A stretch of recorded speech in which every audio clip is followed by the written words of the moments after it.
Pourquoi faire de l'économie de la connaissance? Pour une raison très simple, qui est que, comme la connerie, la connaissance est infinie.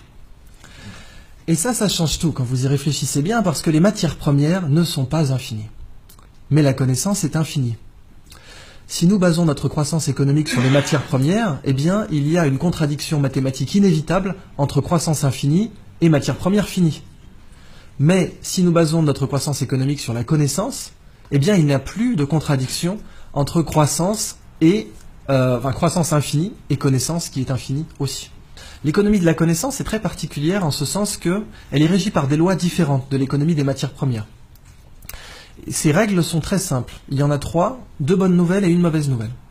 La première règle, c'est que les échanges sont à somme positive. Qu'est-ce que ça veut dire? Si je vous donne 20 €, ils ne sont plus à moi. Mais si je vous donne de la connaissance, elle est encore à moi. Là, je vous donne de la connaissance, a priori, quand je vais sortir de cette pièce, je ne serai pas plus bête qu'en y rentrant. Alors que si je vous donnais 20 € à chacun, je serais moins riche. Donc, quand on partage un bien matériel, on le divise. Quand on partage un bien immatériel, on le multiplie. La deuxième règle de l'économie de la connaissance, c'est que les échanges ne sont pas instantanés. Ça, c'est une mauvaise nouvelle. Transférer 20 € ou 20 millions d'euros, c'est instantané, c'est une signature sur un chèque. En propriété, les transferts de propriété sont instantanés. C'est même pour ça qu'aujourd'hui, on a du trading haute fréquence, dont la limite légale est la nanoseconde, ce qui veut dire qu'on a le droit de faire 1 milliard de transactions par seconde. Mais la connaissance, il n'y a pas de trading haute fréquence dans la connaissance. Cette conférence, elle prend du temps. Transférer de la connaissance, ça prend du temps. Je ne peux pas vous donner la physique quantique en 2 minutes. Et la dernière règle est une bonne nouvelle, c'est que les combinaisons de connaissances ne sont pas linéaires. Qu'est-ce que ça veut dire? Ça veut dire que quand vous prenez 20 € et 20 € et que vous les mettez ensemble, ça fait 40 €. Mais quand vous prenez 1 kilo de connaissances et que vous le réunissez à un autre kilo de connaissances, ça fait 3 kilos de connaissances. Quand vous regroupez 2 connaissances, ça crée systématiquement une tierce connaissance, qui est au pire triviale, mais non nulle, et au mieux révolutionnaire. Eh bien donc le biomimétisme s'inscrit dans ce paradigme de l'économie de la connaissance, et c'est là que je veux que vous voyez vraiment à quel point c'est une révolution sociale, environnementale, avant d'être une révolution technologique. Et le biomimétisme, c'est la science qui dit « la nature est une bibliothèque, lisez-la au lieu de la brûler ». La nature, en fait, elle est high-tech. Ce petit coquillage, il produit une toxine. La muconotoxine, c'est un cône du Pacifique, très dangereux, mais si vous avez des gants, aucun danger, puisque le dard ne pénètre pas un gant de plongée. Ce coquillage, il est vendu à 3 $ sur les marchés parce qu'il est joli. C'est vraiment pour moi la représentation du fait qu'on brûle la nature au lieu de la lire, parce que vraiment, 3 $ le coquillage, c'est une des utilisations les plus débiles qu'on pouvait faire de ce coquillage. Avez-vous une idée du prix de sa toxine au kilo? Sachant que la demande mondiale est supérieure au kilo. 1 kilo d'or, on va prendre ça comme étalon, 1 kilo d'or c'est 30 000 €. 100 000, donc 3 fois l'or. C'est plus. Elle est très utilisée en neurotechnologie, elle permet de faire des neurotechnologies avec un niveau de détail incroyable, donc c'est des nanotech, neurotech, elle est aussi utilisée en neurochirurgie, etc. Très grosse demande mondiale qui ne fait qu'augmenter. Je vous laisse faire le calcul, 800 $ le milligramme. Ça nous fait du 800 millions de dollars le kilo. L'or et le platine, c'est du terreau de jardin en comparaison. Ce qui est dingue, c'est qu'on les vend à 3 $ le coquillage. Et il est en voie d'extinction à cause de ça. La crevette menthe religieuse. Alors elle, c'est la crevette de tous les records, quoi. Cette crevette peut vous péter une main ou un bras. Elle est grande comme une langoustine. Il y en a 400 espèces dans le monde. Et vous voyez ici, elle a des petits marteaux là. Un peu comme des marteaux à fruits de mer, pour casser des tourteaux. Et c'est justement ce qu'elle fait. Elle casse des crabes avec. Seulement quand elle envoie son marteau pour casser un crabe, elle lui donne l'accélération d'une balle de fusil d'assaut.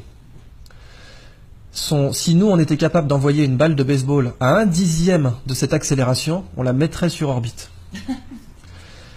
Ce marteau casse évidemment un aquarium blindé, puisqu'il a l'énergie cinétique, il aura la vélocité finale d'une balle de fusil, mais il a une masse supérieure.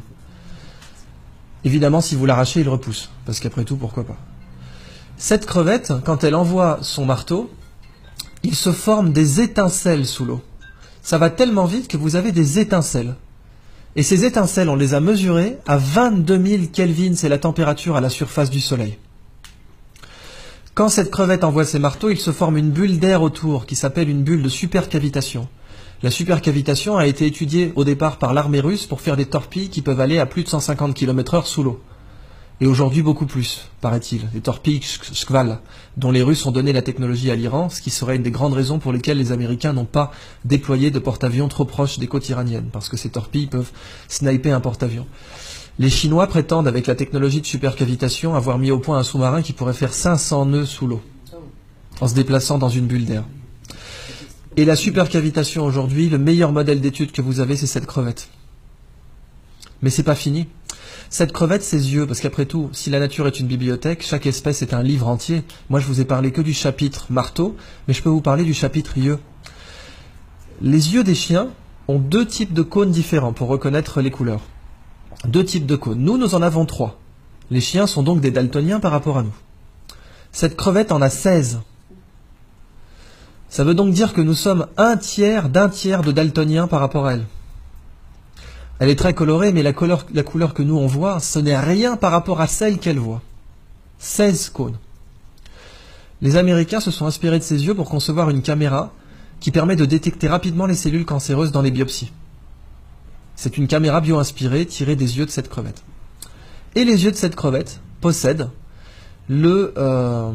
l'écran solaire le plus efficace connu de l'homme. Les mycosporine-like aminoacides, qui sont des écrans solaires naturels, produits par les espèces pélagiques. Ces écrans solaires sont très intéressants commercialement parce que nos écrans solaires sont des perturbateurs endocriniens pour les coraux. Et quand on se baigne avec de la crème solaire, eh bien, on détruit les coraux. Si on avait ces écrans solaires, on serait mieux protégé et on ne détruirait pas les coraux. Dans le biomimétisme, un écosystème inexploité, c'est comme une nappe pétrolière. Sauf que, quand vous l'exploitez, vous ne le détruisez pas. Vous prenez le livre, vous en faites une photocopie et vous le remettez en rayon. Et en plus, il y a beaucoup plus d'argent à faire comme ça. Donc c'est juste plus rationnel de faire comme ça. Alors voilà donc la fin de ma présentation sur le biomimétisme. Je vous donne simplement un épilogue pour vous parler de la Blue Economy, qui est l'application du biomimétisme à l'industrie. Et la Blue Economy, c'est une 3e histoire que je ne développerai pas, mais dont je vous donne simplement l'incipit, qui est imaginer un monde sans déchets. Imaginez un monde où la prochaine fois que vous verrez un déchet, il faudra emmener vos enfants au musée. Regarde maman, une canette de crocs. C'est fou ça. Ce monde, on sait qu'il n'existe pas aujourd'hui. En fait, il existe, c'est la nature. Quand les feuilles tombent des arbres, on n'organise pas un système de ramassage. Dans la nature, les déchets n'existent pas, parce que la nature produit en cycle. Mais nous produisons en ligne. Et du coup, nous sommes la seule espèce aujourd'hui qui produit des choses dont personne ne veut. Et quelque chose dont personne ne veut, ça s'appelle un déchet. C'est la phrase de Gunther Pauli, ce n'est pas à la nature de produire comme nos usines, c'est à nos usines de produire comme la nature. Et si nous faisons comme ça, nous serons non seulement beaucoup plus rentables, mais en plus il n'y aura plus de déchets.